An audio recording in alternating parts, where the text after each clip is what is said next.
Interupsi pimpinan. Rajif, Ibu izin, Bu Ketua. Pak Rajif, maaf. Pak Firman dulu sebagai yang sudah daftar dari tadi. Baik, terima kasih Ibu Ketua. Pimpinan yang saya hormati, Pak Menteri beserta jajarannya dan seluruh anggota Komisi 4 yang saya banggakan. Pertama, saya merasa bangga karena statement Ibu Ketua kemarin setelah meninjau lapangan itu ibaratnya bisa menenangkan atau bisa memadamkan. Ibaratnya kalau ada kebakaran itu rakyat sudah mulai tenang, statement itu. Namun setelah saya mendengarkan penjelasan Pak Menteri, ini harapan saya juga jangan sampai mengecewakan statement daripada Bu Ketua kami. Termasuk saya pun kemarin memberikan satu respon tanggapan yang keras karena saya khawatir juga kalau disemprit Bu Ketua. Ternyata Bu Ketua lebih keras daripada saya. Saya bangga betul. Pak Menteri yang saya hormati, terkait proyek kaitannya dengan PIK, ini gonjang-ganjingnya itu mulai tahun 2009. Saya sebagai pimpinan di sini waktu itu, bahwa di era pemerintahan sebelumnya, itu pernah dilakukan penolakan. Kajian lingkungan hidup strategis sudah dilakukan penolakan oleh pemerintahan Orde Baru dan dilanjutkan pemerintahan berikutnya. Karena memang dengan berbagai pertimbangan aspek sosial, ekonomi, lingkungan, dan lain sebagainya. Namun kami juga heran tiba-tiba akhir-akhir ini, ibaratnya proyek di sana itu seperti superjet. Push, langsung selesai semua dan bisa terbangun seperti itu. Dan kedua, yang paling mengejutkan itu adalah ketika terjadi pemagaran yang sudah begitu panjang. Saya mohon maaf Pak Menteri, ini tugas kita bersama. Saya tidak akan istilahnya marah kepada Pak Menteri, tapi kekecewaan saya sebagai wakil rakyat, Pak. Bapak tidak menunjukkan keseriusan dalam persoalan ini. Yang awalnya Pak Prabowo Subianto, presiden yang kita pilih, itu telah membuat statement dan memerintahkan kepada TNI Angkatan Laut dan kepada Panglima TNI. Sebetulnya itu tidak perlu terjadi kalau Bapak dan aparatnya sadar tugas dan fungsi pokoknya. Undang-undang yang kami buat sudah cukup banyak. Undang-undang kelautan saya sebagai ketua panjanya, undang-undang pengelolaan wilayah pesisir dan pulau kecil saya juga sebagai ketua panja, tata ruang saya juga panjanya, dan tadi Pak Panggah juga sudah menyebutkan tentang UNCLOS 82, itu adalah perjuangan daripada negara-negara yang untuk bagaimana mempertahankan masalah wilayah kelautannya. Ini satu pertanyaan yang juga menggelitik kami bahwa ketika Bapak Presiden sudah memerintahkan seperti itu, Bapak masih berkilah untuk jangan dibongkar dulu. Padahal Saudara Ipung sudah turun ke sana melakukan penyegelan. Itu juga menyejukkan sementara. Tetapi akhirnya rakyat kecewa lagi karena Saudara Ipung tidak menindaklanjuti apa yang telah ditemukan. Oleh karena itu kalau bicara alat bukti, kalau kita baca dalam undang-undang, itu penyegelan dan foto, pengakuan masyarakat, itu sudah bisa merupakan alat bukti. Mohon maaf Pak Sekjen, kalau saya salah karena harus banyak belajar tentang hukum dengan Bapak. Dan kedua, juga yang terkait dengan masalah yang tadi Pak Jajanggu sampaikan. Kalau memang KKP tidak punya kewenangan, negeri ini tidak berdiri sendiri, Pak. Ada kepolisian, kanan kiri Bapak polisi semua, jenderal-jenderal. Harusnya paham kenapa tidak lakukan itu. Kenapa sampai Pak Prabowo marah begitu keras dan sampai statement TNI Angkatan Laut yang mengatakan saya tegak lurus secara vertikal kepada Presiden. Tidak ada kanan kiri. Saya salut kepada TNI Angkatan Laut. Boleh kita katakan bravo untuk Angkatan Laut.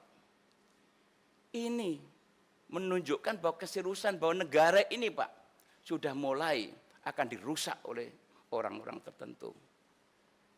Kalau kita bicara jujur, Pak, kanan kiri di telinga kami ini, Pak, dari rakyat, Pak, menyampaikan masa sih Pak Sakti Wahyu Trenggono yang katanya sakti tidak bisa memberantas ini. Tukang becak pun sudah tanya tentang pagar atau pagar misterius di tengah laut. Supir saya setiap hari tanya, masa Pak Menteri nggak tahu sih, kemana aja Pak Dirjen ini yang punya fungsi pengawasan. Saya berpikir, Bu Ketua, malah khawatir saya penambangan pasir ini juga bagian rekayasa nih. Karena pematokan itu nanti ujung-ujungnya adalah akan ada penimbunan pasir. Jangan-jangan kebijakan pasir yang diusulkan nanti adalah rekayasa supaya penyedot pasir untuk menutup itu, setelah itu dikeluarkan sertifikat dan sebagainya. Sedimen laut alasannya. Nah ini mohon betul-betul kita pikirkan bersama.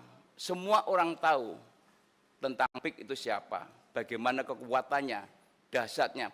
Tapi saya minta Pak, tanamkan ayo jiwa merah putih kita. Jiwa merah kita di berada kita ini. Jangan sampai ada negara dalam negara yang semaunya sendiri mengatur pemerintahan kita. Saya selalu dengan Pak Prabowo, oleh karena saya minta kepada Komisi 4, spirit semangat Presiden kita yang begitu luar biasa, harus kita dukung dari DPR ini.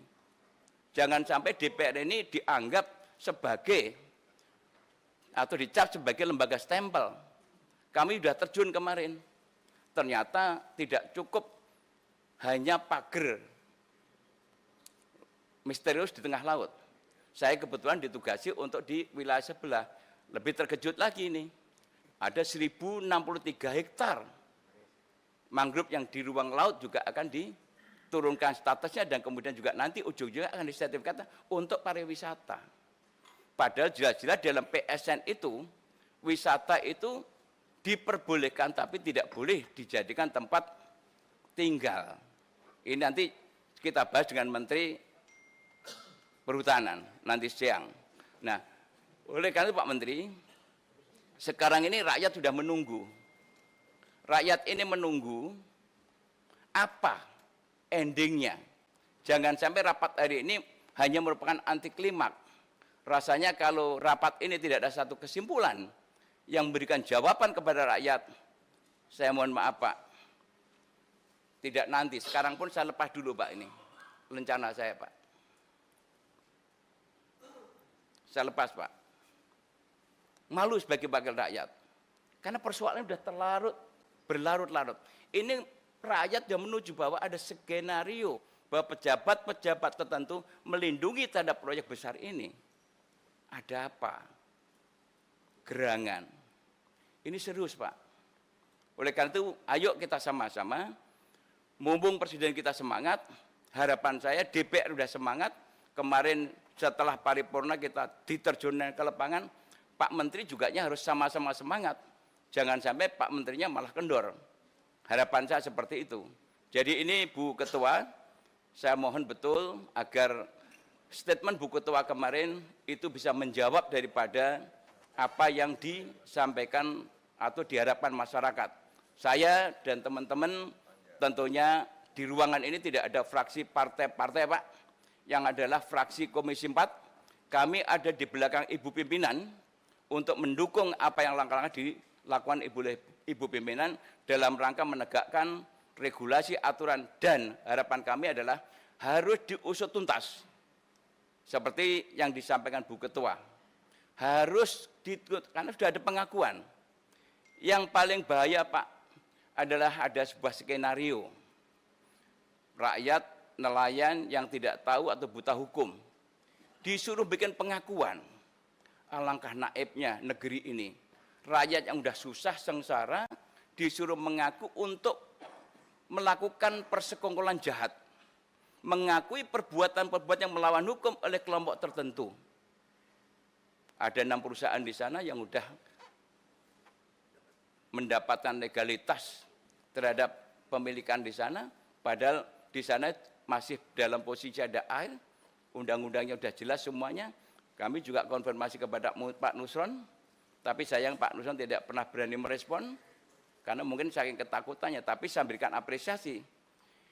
Saya menyayangkan statement daripada juru bicara daripada KKP, yang selalu berkilah, seolah-olah Pak Nusron dianggap membocorkan. Ini bukan membocorkan, karena udah perintah Presiden maka harus dibuka, harus terang benderang. Siapa pemegang sertifikat dan siapa dalangnya. Bukti lengkap sebetulnya. Tinggal bagaimana ada kemauan atau tidak kita untuk menindak itu. Jadi tidak ada alasan lagi untuk mengatakan bahwa kami masih menunggu, menindaklanjuti atau kita masih koordinasi. Sampai kapan kita berkoordinasi? Ini yang dijawab oleh Pak Menteri, dan jawaban ini bukan untuk kami DPR Pak, untuk rakyat Indonesia, karena sekarang sudah mulai muncul. Surabaya tadi sampaikan, Makassar sekarang muncul lagi, yang dulu pernah kita kunjungi, ada lagi di daerah lain juga sama seperti itu. Jadi ini memang tidak ringan.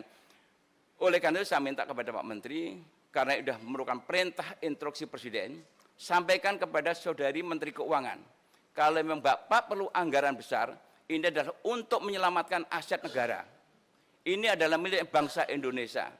Jadi tolong tidak usah takut dengan Menteri Keuangan, karena ini Bapak menyelamatkan aset negara. Jadi itu yang kami sampaikan, kami tetap akan bersama-sama untuk menyelesaikan masalah ini, namun saya harapkan Bapak berserta aparaturnya harus lebih serius daripada kami yang ada di ruangan ini. Demikian, terima kasih. Assalamualaikum warahmatullahi wabarakatuh.